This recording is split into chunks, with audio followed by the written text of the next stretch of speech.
घरी मातीच्या चुली पुढील भागामध्ये आपण पाहणार आहोत. सयाजीराव ऐश्वर्याला म्हणतो की तू त्या मायाचे ऐकून स्वतःच्याच पायावर दगड मारून घेत आहेस. ऐश्वर्या म्हणते की डॅडा तुम्ही शांत बसा. मी मायाची मदत करत असले तरी त्यात माझाच फायदा आहे आणि मीच मायाला स्वतःच्या खांद्यावर घेऊन फिरत आहे ना. पण माझे काम झाले की मीच त्या मायाला खाली आपटेन. माया जानकीला म्हणते की मकरंदचा काय तपास लागला का?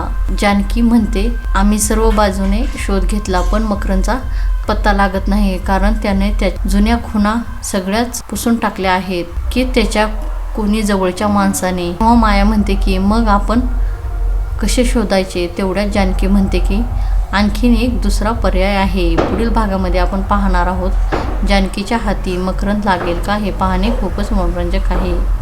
घरोघरी मातीच्या चुली या मालिकेची डेली अपडेट पाहण्यासाठी आमच्या चॅनलला लाईक करा, शेअर करा आणि सबस्क्राईब करायला विसरू नका.